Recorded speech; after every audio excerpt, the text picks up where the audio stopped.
que é o do Bruno Henrique e das bets, para a gente conversar um pouco sobre o relatório da Polícia Federal, que eu não sei se foi divulgado ou se vazou. Foi divulgado, eu acho, né? Para a imprensa.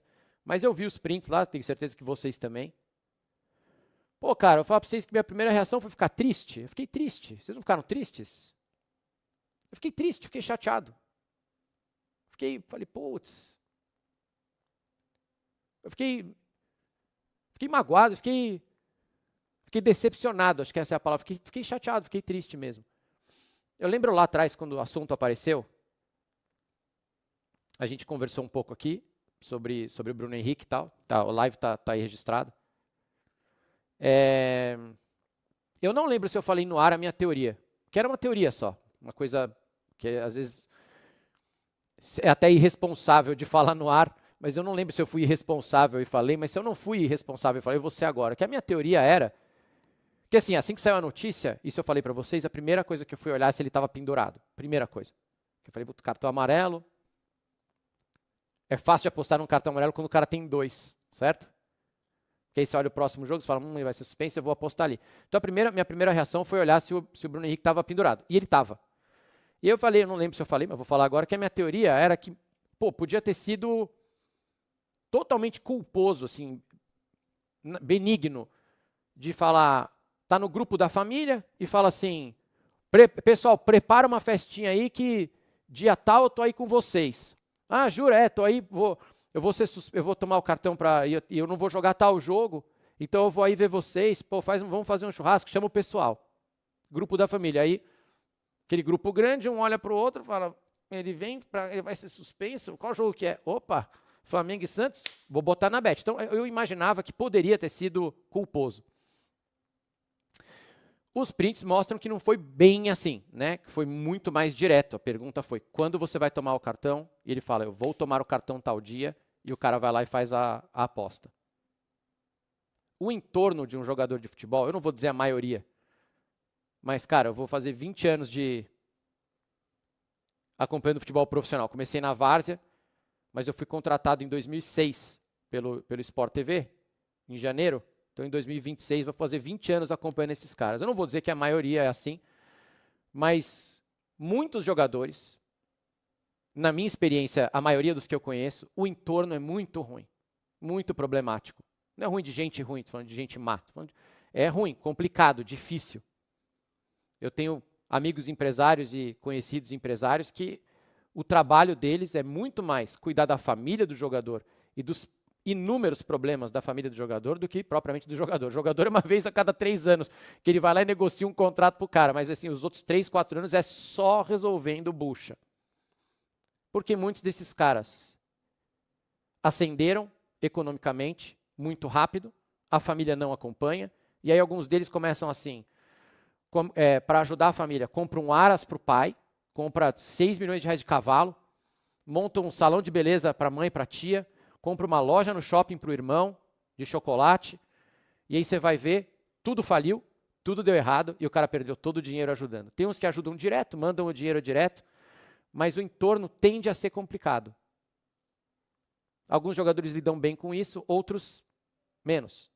Porque você lê ali e você pergunta, mas por que o Bruno Henrique já não mandou 12 conto pro cara? Ganha uma grana, certo?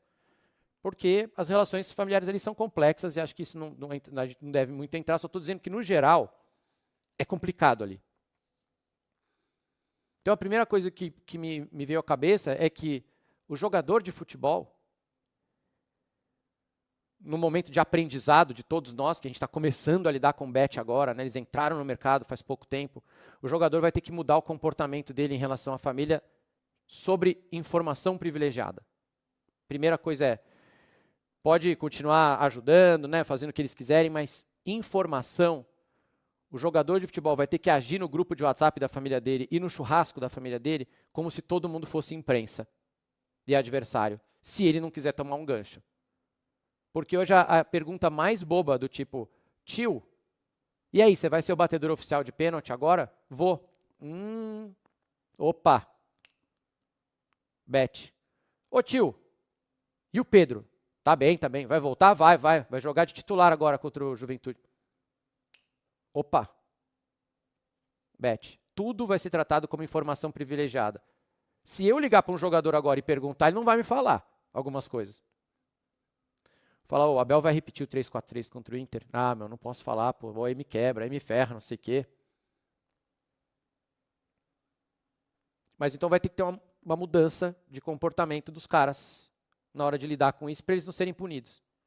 E há punições e punições. Certamente vai ter penas diferentes, né? O que o Tonali fez não é igual ao que o Bruno Henrique fez. O que o Ivan Toney fez é diferente do que o Bruno Henrique fez.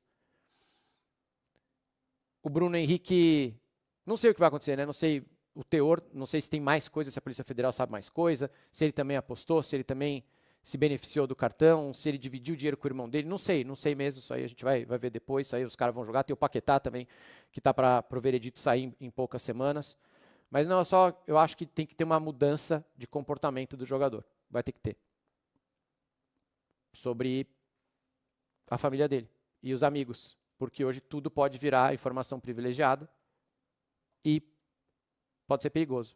Vamos ver o que o Felipe Luiz falou ontem. O Bruno, claro, eu conversei com ele, ele está normal, absolutamente normal, se apresentou com todos os companheiros e, como eu falei na outra entrevista, ano passado, a mesma coisa. A única coisa que pedimos, que ele deve pedir, mas eu peço por ele, é a presunção de inocência, né?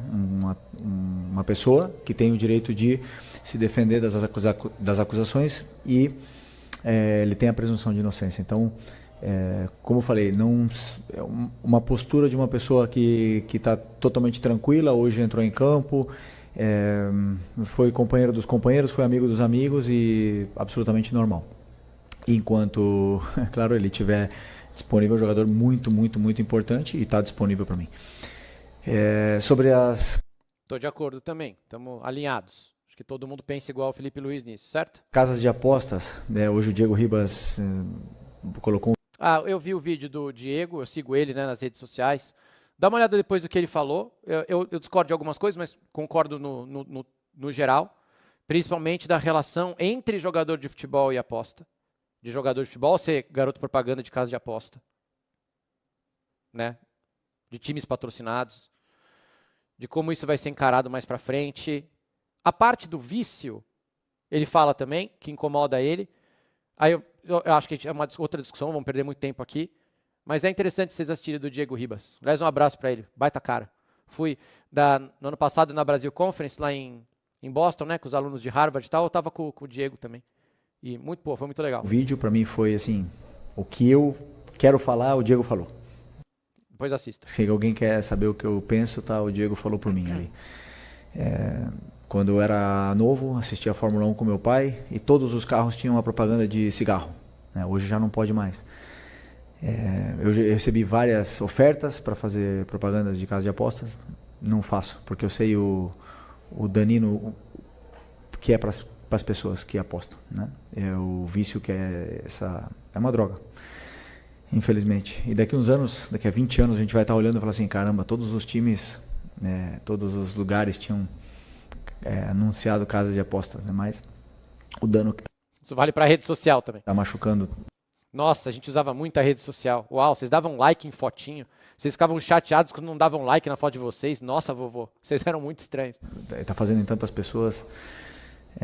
A gente não tem a real noção ainda, né, do que está acontecendo. E os jogadores eles estão cada vez mais instruídos por o próprio clube. O Flamengo deu uma palestra sobre esse assunto, sobre o que... Isso eu queria saber. Se os jogadores foram instruídos a respeito. Precisa conversar com os caras, desde a base. Fala, gente, o mundo mudou, agora é assim, ó. Não bota no grupo que você vai tomar cartão. Não bota no grupo que você é o batedor de pênalti, né? Vai ter que ter essa conversa, vocês já tiveram. Os jogadores podem e não podem. Aí, já teve, Os então. próprios, na Espanha, por exemplo, desde que eu estava lá em 2015, 2016, falavam todos os anos, né, sobre o que a gente tinha, nossa conduta, e o Flamengo fez isso esse ano, então os jogadores estão cada vez mais instruídos para não serem nunca abordados. E, cara, meu máximo respeito ao Felipe Luiz, que além de estar fazendo um trabalho genial, deu essa entrevista com 2 patrocinadores de bet atrás e um aqui na frente, inclusive com o nome do Flamengo. Cara, ó, tem que ter muita coragem para fazer isso, beleza? Então, parabéns ao Felipe Luiz pela coragem de falar o que ele pensa sobre a integridade do futebol, sobre a bola, com 2 patrocinadores de bet, fora todos na transmissão que tem. Eu não tenho bet aqui. Eu já fiz bet, foi muito legal até, adorei fazer, trabalhei com a Betfair, foi super sério. Betfair que é representada pela Ogilvy na agência de publicidade aqui no Brasil. Gente muito profissional, foi muito tranquilo. Mesmo antes da lei sair lá do anexo 10 do CONAR, a gente já falava de aposta responsável. Vocês devem lembrar, quem acompanhava o 3 na área, a gente falava, aposte com cuidado, vai de pouquinho, não é renda extra, isso aqui é brincadeira, é para você brincar com seus amigos, não faz loucura. Então a gente sempre falou, mesmo antes da lei a gente já sabia, e depois eu decidi não fazer mais. E assim, eu trabalho no SBT hoje e trabalho com a Eletromídia também. Na terça-feira eu começo meu trabalho com a Eletromídia, então vocês vão ver, eu vou ser curador de notícias esportivas nas telas aí, residenciais, comerciais, transporte público, então a gente vai estar junto, estou super feliz até. E talvez tenha um patrocínio de bet, não tem problema, mas eu não sou embaixador de bet. Eu não falo de odd aqui. A odd já tem informação, né? Falar, pô, a odd subiu, às vezes eu falo de informação. Mas eu decidi não ser porque todo mundo então não sobrou ninguém. Eu falei, cara, então eu acho que eu vou ser eu vou sobrar aqui para poder falar abertamente, para vocês poderem ter pelo menos uma live, vocês vão poder vir aqui falar e falar, pô, ele não tem nenhum interesse econômico, porque eu não tenho nenhuma bet, tá? Não tenho. Então eu decidi, pelo jeito Felipe Luiz e o Diego, estamos os 3 alinhados de falar, a gente vai poder falar porque a gente não tem nenhum interesse aqui, a gente não tem nenhum contrato. Então eu escolhi fazer isso neste momento, talvez eu mude de ideia mais para frente, mas eu achei mais seguro para mim, editorialmente, ser a única pessoa independente aqui. E somos adultos, cada um faz o que quer, joga, tal. Eu só decidi isso por causa da liberdade editorial, para vocês poderem acreditar no que eu estou falando. Quando eu falo, por exemplo, que a casa de aposta, ela é vítima nesse caso aqui, estou falando de coração, ela é vítima nesse caso aqui. Foi ela que sinalizou, falou, opa, tem algo errado aqui, porque ela está perdendo dinheiro. Além das pessoas que apostaram em não tomar cartão, sei lá, e também perdendo dinheiro, ela também é vítima nesse caso. Então eu optei por não ter, para eu poder falar abertamente do assunto. Felipe Luiz igual, Diego igual, e a gente está alinhado. E cara, acho que por enquanto é isso, é o que a gente sabe, vamos ver o que vai acontecer no futuro. Eu acho que o Bruno Henrique me parece um cara legal, um cara puro, mas um adulto também. E estava na cara que não podia fazer. E ele, acho que ele sabe que ele não podia fazer, e se ele não sabe, ele tinha obrigação de saber. Né? Não conhecer a regra, não conhecer a lei, não é desculpa, não é atenuante. Ah, mas eu não sabia que não podia passar de 90 km por hora na marginal. Você tem que saber. A obrigação é nossa, do cidadão, de saber o que pode e o que não pode.